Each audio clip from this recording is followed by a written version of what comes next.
Corresponde a la semana número 2. El tema, vamos a hablar un poquito sobre la historia, materia, clasificación y ventajas del arbitraje. Entonces vamos previo a comenzar, solo si me avisan, por favor, si se escucha y si se ve la diapositiva. Gracias.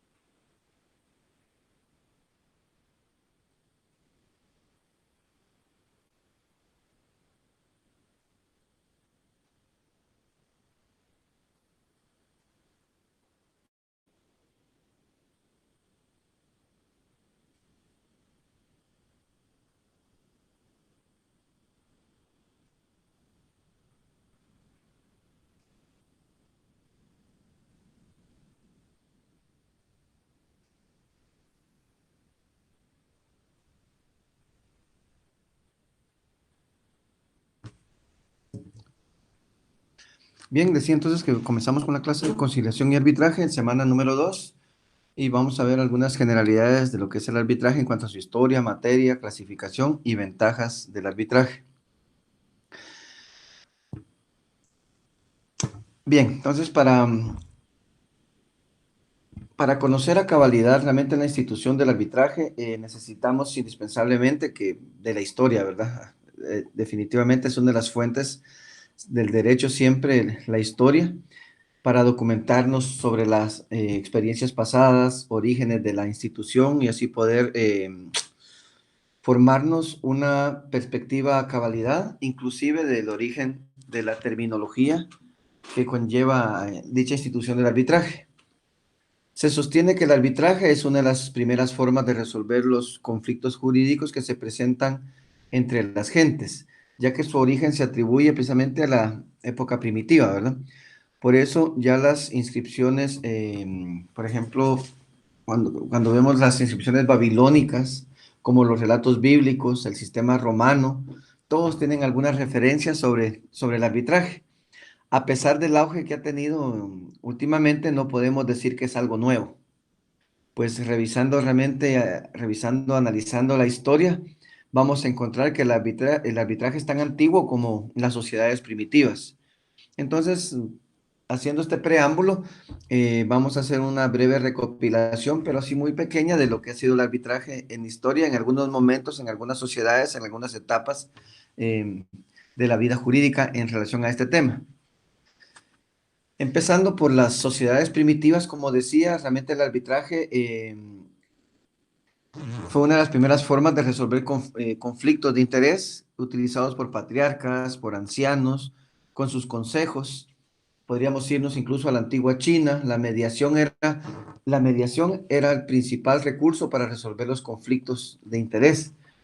Por ejemplo, en África también reunían una asamblea o junta de vecindario que le llamaban para resolver problemas o conflictos, ¿verdad? eh, Hablando más cercano con nosotros, podríamos decir que los mayas, ¿verdad? Contaban con sistemas de mediación y arbitraje a través de los sacerdotes, a través de los ancianos, para resolver los conflictos de interés. De una forma no como lo tenemos hoy en día, pero ya había un tercero en discordia que participaba para solucionar los mismos. Si nos vamos a la época de los hebreos y cristianos, en la Biblia, en el Antiguo Testamento y en el Nuevo Testamento, vamos a encontrar una infinidad de ocasiones en la que se utilizó un tercero como mediador, como árbitro, como conciliador. Hay relatos importantísimos en ellos, ¿verdad? Recordando, por ejemplo, si nos vamos a la Biblia, vamos a encontrar ejemplos como cuando llegan a quedar dos madres con el rey, ¿verdad? El rey Salomón, donde estaban en disputa por un bebé. De hecho, las dos tuvieron sus bebés, pero uno de los bebés nació muerto, entonces obviamente el que estaba vivo, ambas madres lo reclamaban, que era el hijo legítimo de ellas. No se pudieron poner de acuerdo entre ellas mismas, entonces acudieron al rey Salomón, ¿verdad? Y le llevaron el conflicto de interés, indicándole de que ambas eran madres del menor y que una se le reprochaba a la otra que no era la madre, que el niño que había fallecido era el hijo de la otra, y etcétera, ¿verdad? Tanto fue el conflicto de interés que vino el rey Salomón muy sabiamente, ¿verdad? Llama a uno de los soldados y le dice, ¿sabe qué? Saque su espada y parta en dos al niño y dele a la mitad a cada uno, ¿no? A cada una de ellas para que se venga una mitad cada uno. Entonces, cuando él dijo esto, una de las madres pidió la palabra, le dijo, ¿sabe qué? Entréguenle al niño a ella, que le quede a ella, ¿verdad?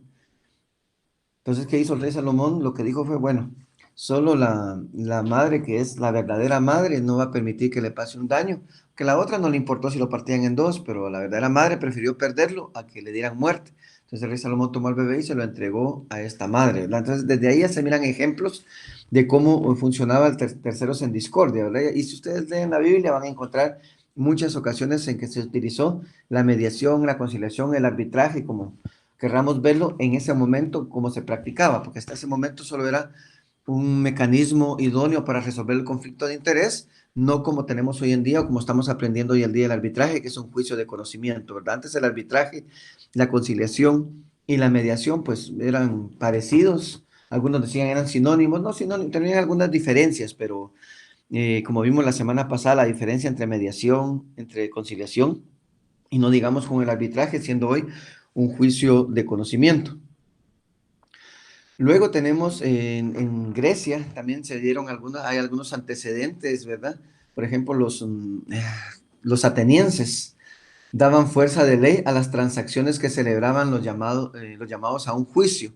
En toda la historia de Grecia se encuentra la figura del arbitraje, de la mediación, de la conciliación, en la cual evolucionó e influyó directamente en el derecho romano. Por eso es que Roma tampoco se puede quedar fuera, ¿verdad? En Roma, los árbitros y juramento fueron medios muy populares y de gran uso en la Roma de los últimos tiempos específicamente, constituyendo una forma solemne del procedimiento antiguo. Laudo, arbitraje, árbitros, compromiso arbitral son términos latinos romanos que se utilizan hoy en día en el juicio arbitral. El mexicano, hay un tratadista, el mexicano Martín Virgilio Bravo, indica que el juicio arbitral encuentra sus orígenes precisamente en el derecho romano y se hace mención de que la ley de las 12 tablas contenía disposiciones relativas a los árbitros. Por ejemplo, en una de ellas se imponía la pena de muerte al árbitro que hubiera recibido dinero para pronunciar la sentencia. Ya desde ahí venían bloqueando y haciendo normas que regularan la no corrupción, ¿verdad? Si se dan cuenta desde esas épocas. Y viniéndonos un poco más cerca, pues a la América hispánica, como le denominan algunos tratadistas, ¿verdad? Los antecedentes más remotos los tenemos durante la colonia, cuando el arbitraje estuvo regulado por las leyes de las partidas, o también le llamaban la nueva recopilación y le denominaban también la novísima recopilación, pero en realidad en América realmente fue muy escasa la utilización en el terreno práctico en cuanto al arbitraje. Ya yéndonos un poco más a lo nuestro, ¿verdad? La historia del arbitraje, especialmente en Guatemala, en sus orígenes, pues los procedimientos arbitrales eran llevados en forma ad hoc, no obstante la inexistencia de un derecho que le diera efectos jurídicos, ¿verdad? Cuando digo ad hoc era algo que no estaba previamente establecido, se, se reunían en un momento determinado, sin planificación, y se buscaba solución a algún conflicto de interés que sucediese.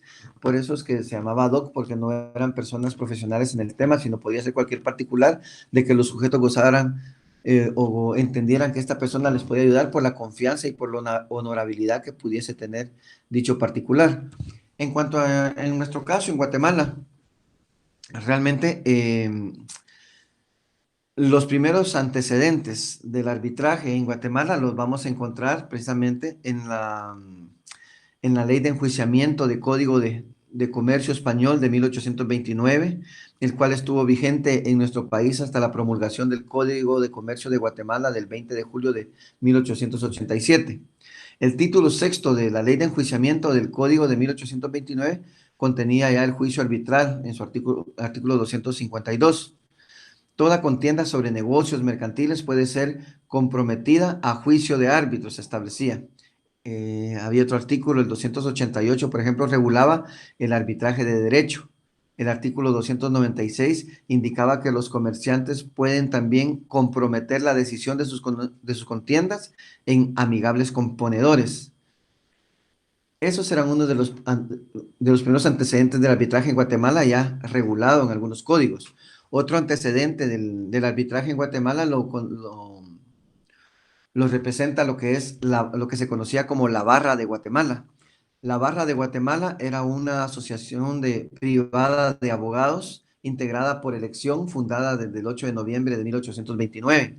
En su artículo octavo, que regulaba la Barra de Abogados, en el inciso I específicamente decía, de sus estatutos establecía, son obligaciones externas de los asociados tratar que las cuestiones de sus clientes sean resueltas por árbitros y sugerirles la conveniencia de consignar en sus contratos cláusula arbitral. Ya desde ahí ya se hablaba de estas cláusulas arbitrales, de esta cláusula compromisoria, del compromiso arbitral. Tenían incluso, esta barra de Guatemala tenía incluso un reglamento de tribunal arbitral que tenía 40 artículos que separaba a los árbitros en juris y arbitradores que regulaba todo el procedimiento. Son antecedentes en relación al arbitraje en Guatemala. Pero recientemente el proceso arbitral pues estuvo posteriormente regulado por el Código Procesal Civil y Mercantil, Decreto Ley 107, ¿verdad? Desde el 1 de julio de 1964. Lo regulaba del artículo 269 al artículo 293. Adicionalmente, el Código Civil, Decreto Ley 106, también regulaba el contrato de compromiso arbitral en los artículos 2170 al 2177 del Código Civil. Pero el 25 de noviembre de 1995 entra en vigencia o entró en vigor el decreto 67-95 del Congreso de la República de Guatemala, denominada Ley de Arbitraje, que derogó casi en su totalidad las disposiciones referentes al arbitraje que estaban contenidas en el Código Procesal Civil y Mercantil, así como en el Código Civil. Entonces, muchachos, la ley de arbitraje en Guatemala está basada en una ley que se denomina Ley Modelo de la Comisión de las Naciones Unidas para el Derecho Mercantil Internacional sobre arbitraje comercial internacional. En Guatemala ha habido un cambio legislativo recientemente que incorpora métodos alternativos de solución de controversias, leyes como la Ley General algunas leyes nuevas que ya contienen el arbitraje, que ya contienen mediación, hablamos de la Ley del Mercado de Valores y Mercancías, hablamos de la Ley de Contrataciones del Estado, hablamos de la Ley General de Electricidad, que ya van incluyendo dentro de sus normativas ciertos mecanismos de solución de conflictos no convencionales, ¿sí? Que ya no deberían de ir a un órgano jurisdiccional. ¿Qué es materia susceptible del arbitraje? ¿Cuál es la materia susceptible? Las materias que pueden someterse al arbitraje tienen su origen precisamente en el derecho romano y persisten, diríamos, hoy en día. Y conforme a la nueva normativa y conforme a la lex mercatoria, las materias susceptibles de arbitramiento son aquellas que se refieren a las materias que las partes pueden disponer libremente. Así lo dice la ley claramente. Así vamos a ver cuando ya veamos la ley de arbitraje, la nuestra, que qué es lo que qué puede ser sometido a arbitraje, solo aquellos asuntos, aquellos bienes en los cuales se gocen de libre disposición, ¿sí? Que puedan disponerse libremente de él. O sea, en otras palabras, no se pueden someter a procedimiento arbitral aquellos derechos no susceptibles de someterse a negociación o transacción, tales como podrían ser los derechos que no pueden renunciarse, ni enajenarse, ni transigirse, como son las cuestiones del Estado civil, como son cuestiones de responsabilidad penal, como son cuestiones de alimentos presentes, como son cuestiones de herencia de persona viva.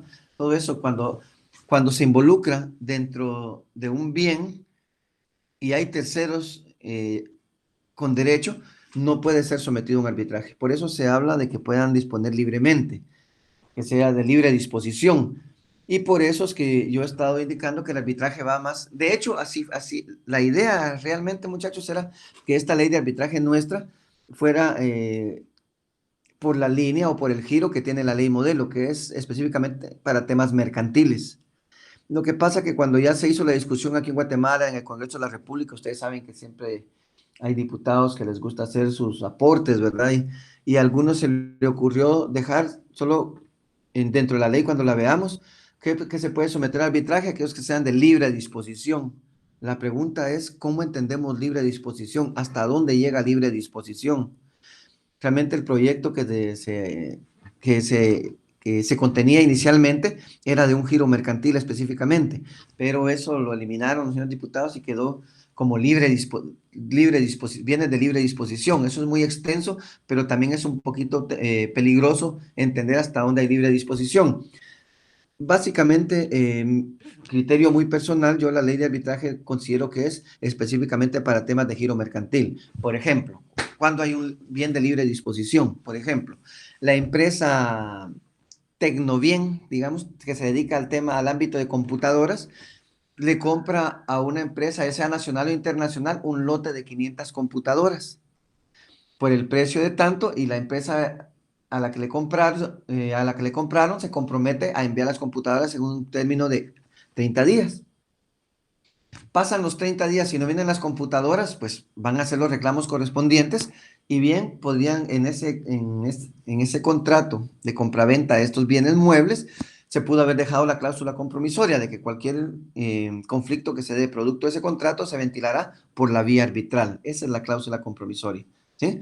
Entonces, ahí esos son bienes de libre disposición. ¿Por qué? Porque son bienes de una empresa, de una sociedad y que le está comprando a otra y no va a afectar derechos de terceros. Ahí no hay derechos hereditarios, ahí no hay derechos que puedan limitar el poder someter ese conflicto de interés a un juicio arbitral. A eso se refiere de libre disposición, que no hayan terceros en discordia que tengan mejores derechos, ¿verdad? O que tengan derechos, sí, como los temas hereditarios, ¿verdad?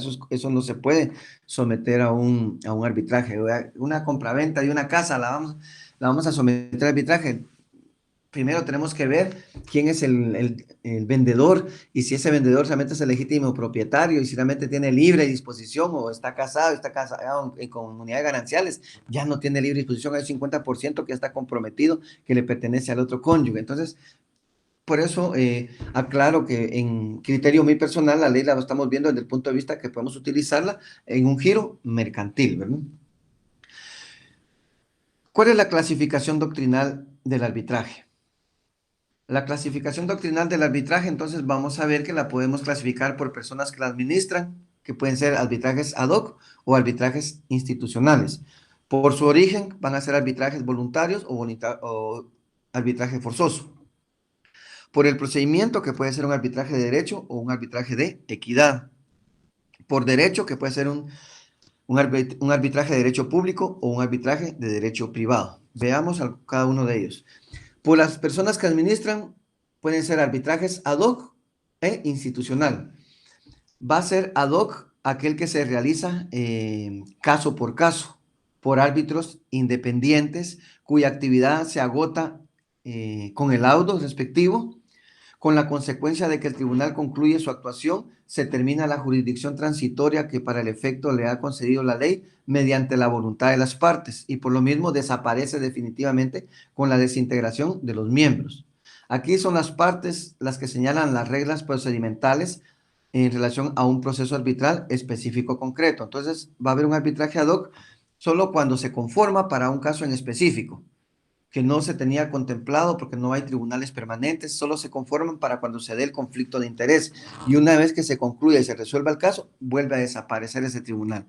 A eso se le llama arbitraje ad hoc. ¿Cuál es un arbitraje institucional?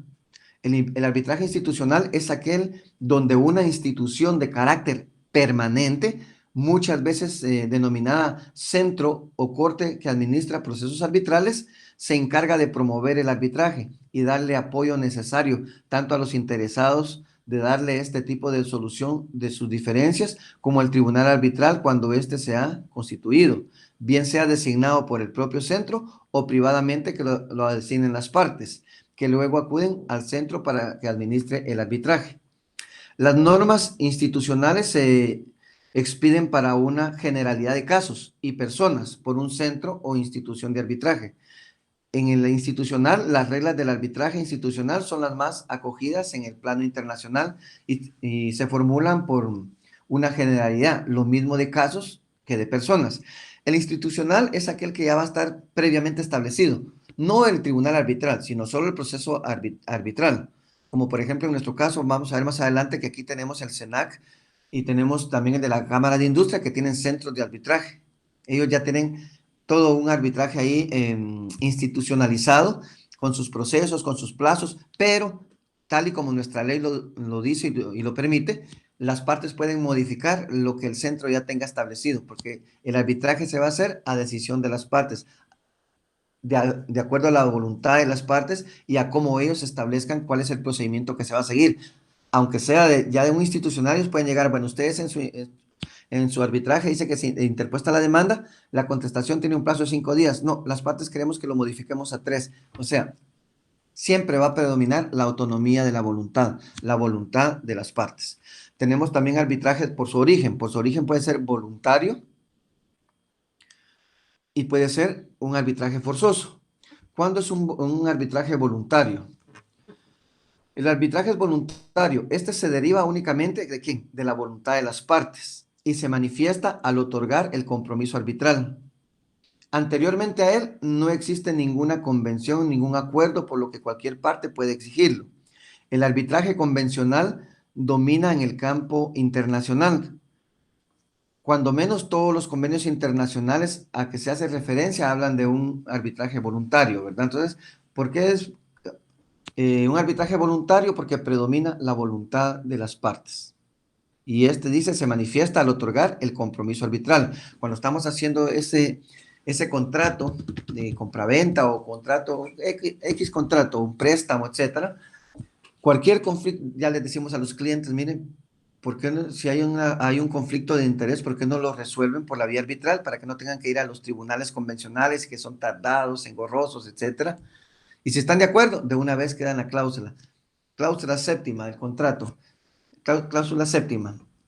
Cualquier inconveniente, cualquier situación de conflictividad que se dé producto de este contrato, se ventilará por la vía arbitral. Y ahí ya queda establecido el juicio arbitral. Si alguien después quiere llevarlo a un juez convencional, fácilmente podemos interponer como excepción previa la incompetencia, ¿verdad? Diciendo al juez, señor juez, usted no es competente para conocer este proceso, toda vez que si usted lee la cláusula séptima, se habla que en relación a conflictos de interés se ventilarán por la vía arbitral, no por la vía ordinaria o sumaria, etcétera, ¿sí? Entonces, por eso es que es voluntario, por voluntad de las partes, y eso queda manifestado a través del compromiso arbitral. Y va a haber un arbitraje forzoso, también se le denomina arbitraje obligatorio o también se le denomina arbitraje necesario y se opone al anterior, al voluntario, y se hace obligatorio cuando la ley lo impone como un medio para solucionar un conflicto o cuando las partes pueden exigirlo con base a un convenio anterior. Opera en algunos campos muy reducidos del derecho interno. No existe acuerdo arbitral en interpartes y solo por disposición de la ley debe acudirse al obligatorio.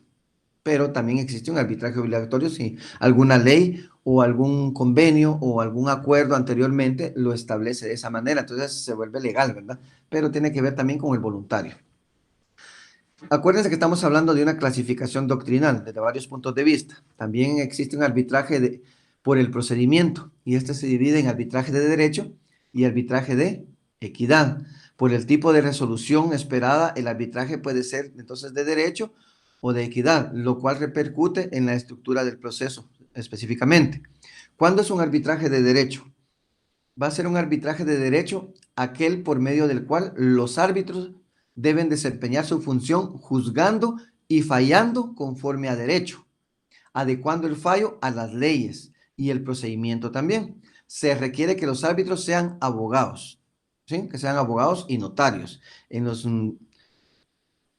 un juicio arbitral de derecho, obligatoriamente quienes sean árbitros tienen que ser abogados y notarios. Se atiende precisamente a la legalidad por esta misma razón, ¿verdad? Porque es de derecho.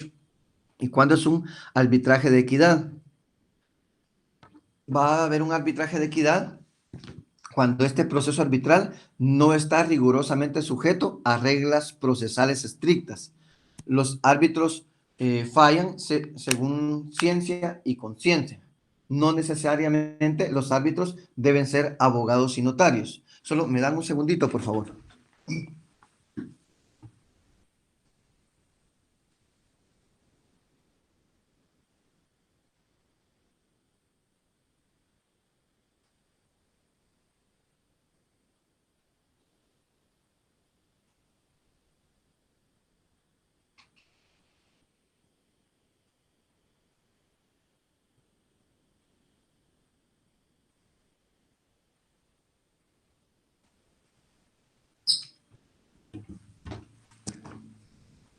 Bien, disculpen. Decía entonces que el arbitraje de equidad es un proceso arbitral que no está rigurosamente sujeto a reglas procesales estrictas.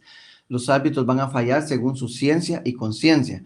Y esto, importante, no necesariamente los árbitros deben ser abogados. Hoy en día nuestra ley nos permite eso. Que dependiendo del conflicto de interés que sea, así es como las partes pueden escoger qué tipo de árbitros van a resolver su conflicto de interés, como lo expliqué la semana pasada con un ejemplo. En el de equidad se considera el leal saber y entender. A los de equidad, a estos juicios de equidad, se les conoce también como fallos en conciencia. Fallos en conciencia o les llaman otro ex aquo et bono, ¿no? Que es fallos en conciencia, ¿verdad? También es el otro nombre que se le da al arbitraje de equidad. Y por último tenemos también arbitrajes por derecho, que pueden ser de derecho público y pueden ser de derecho privado. Por la calidad de los sujetos litigantes, el arbitraje entonces puede ser de carácter público y puede ser de carácter privado. ¿Cuándo es de carácter público? Arbitraje de derecho público se refiere a arbitrajes. Ha ocurrido un error. No puedo responder a su pregunta. Mételo de nuevo más tarde. Solo una consulta, si me escriben si se escucha y se ve, muchachos, porque me llegó un mensaje.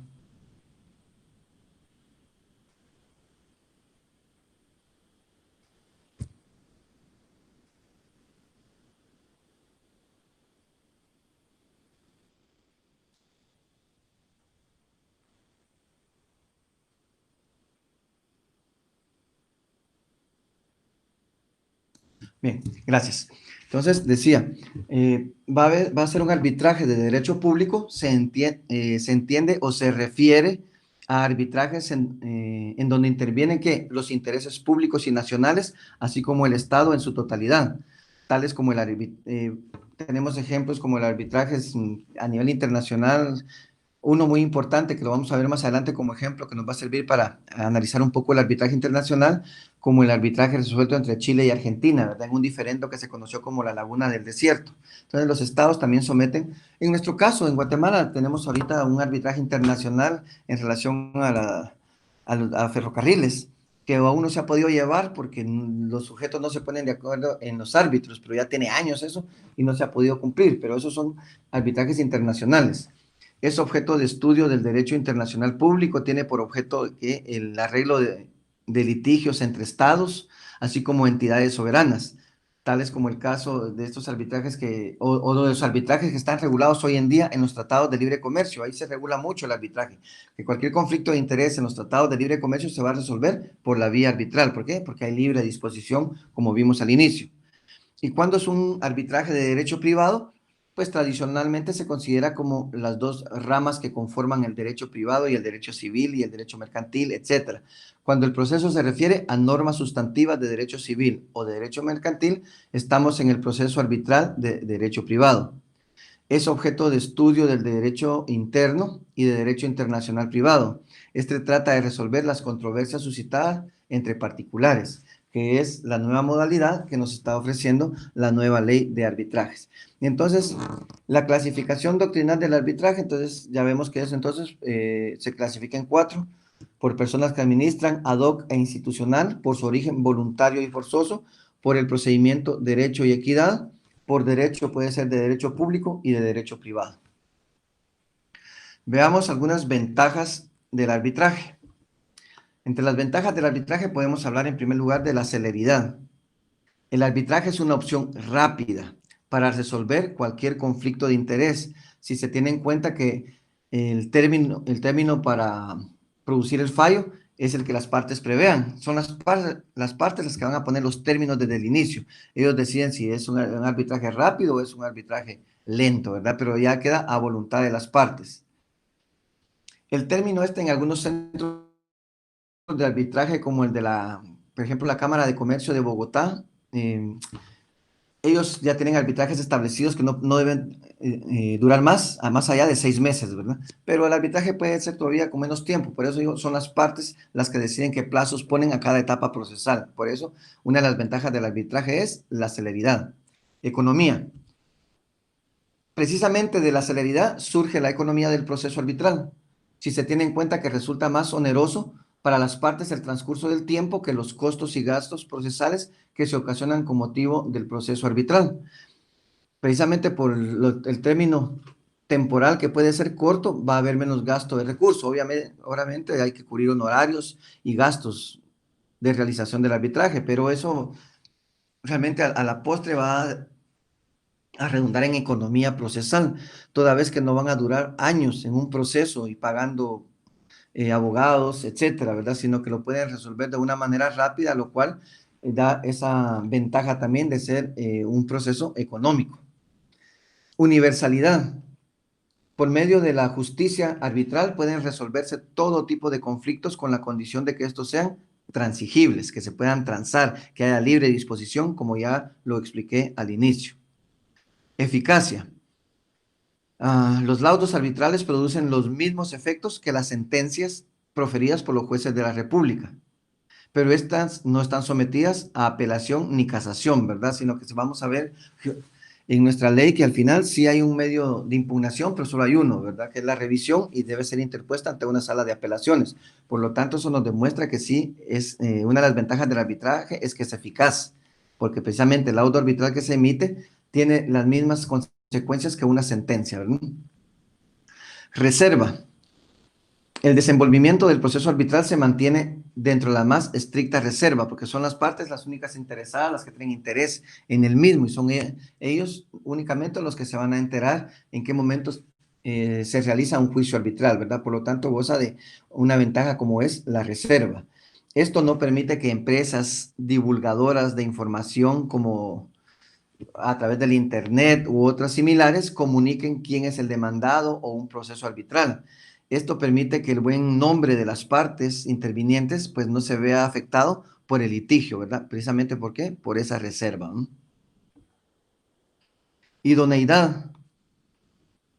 Con el arbitraje se asegura la calidad del fallo por las especiales calidades morales y profesionales de los árbitros, quienes van a ser expertos en la materia. Dependiendo el conflicto de interés, como lo expliqué la semana pasada, así pueden escoger quiénes sean los árbitros, eh, las partes. Cada parte va a escoger su árbitro, uno o dos, y los dos árbitros van a escoger a un tercero en discordia, ¿verdad? Y dependiendo de la materia, así pueden que sean abogados, que sean ingenieros, que sean administradores, dependiendo el conflicto de interés, así pueden poner el árbitro que más consideren les va a servir y va a emitir un fallo, un laudo arbitral apegado a derecho y apegado a la justicia, ¿verdad? Entonces, idóneo, la idoneidad. Otra ventaja es la equidad. Si los árbitros son idóneos, entonces, ¿qué va a pasar? Van a producir fallos justos, ¿verdad? Entonces, por eso es que también una de las ventajas del arbitraje es la equidad. Si hay árbitros idóneos, eso va a tener como consecuencia o como producto fallos justos. La inmediación, esa es otra ventaja del arbitraje, del juicio arbitral, la inmediación. La inmediación, podemos decir que es la interrelación de los árbitros con las partes. Ese contacto directo de los árbitros con las partes, el cual debe ser permanente, lo que sin duda conduce más fácilmente a la verdad. Los árbitros decretan y practican directamente las pruebas con la colaboración de las partes y sus apoderados, lo que fortalece la lealtad procesal. Esa inmediación no se puede perder, ¿verdad? Y estas son las ventajas del arbitraje, que los árbitros siempre tienen que estar en contacto con los sujetos procesales en cada acto procesal que se realice dentro del juicio arbitral. Y por último, podemos hablar de una ventaja del arbitraje como es la informalidad, pero entendamos la informalidad como pese a la legalidad del arbitraje, a los árbitros se les reviste de suficiente discrecionalidad para para la instrucción del proceso arbitral. A esto se refiere más que todo a la informalidad, a la discrecionalidad que se le otorga a los árbitros para ejercer su función dentro de un proceso arbitral. Por otra parte, las normas procesales que rigen el arbitraje tienen mayor funcionalidad y flexibilidad que las que se aplican en los procesos ante la justicia ordinaria. Entonces, esta es otra de las ventajas que nos da el juicio arbitral. Entonces, muchachos, ya hemos visto un poco de la historia del arbitraje.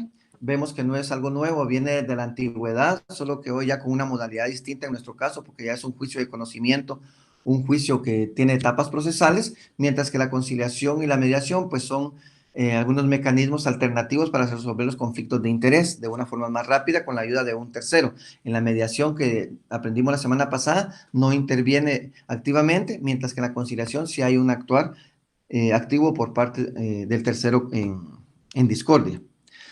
Vimos qué materia es susceptible, todo aquello que sea de libre disposición, pero específicamente en el giro mercantil, ¿verdad? Que es donde más vamos a aplicar los juicios arbitrales. Vimos su clasificación, cómo se clasifica el arbitraje desde el punto de vista de la doctrina, y hemos visto cuáles son las ventajas del arbitraje, ¿verdad? 9 entre ellas por lo menos, ¿verdad? 9 ventajas que da llevar a cabo un juicio arbitral, de someter un conflicto de interés a un juicio arbitral por todas esas ventajas que nos presenta este tipo de procesos. Bien, muchachos, nos quedamos hasta acá. El día de hoy por la tarde posiblemente les estoy mandando el material de la semana pasada y el material de este día. Nos volvemos a conectar la próxima semana. Les deseo un buen fin de semana. Cuídense mucho y un fuerte abrazo para todos.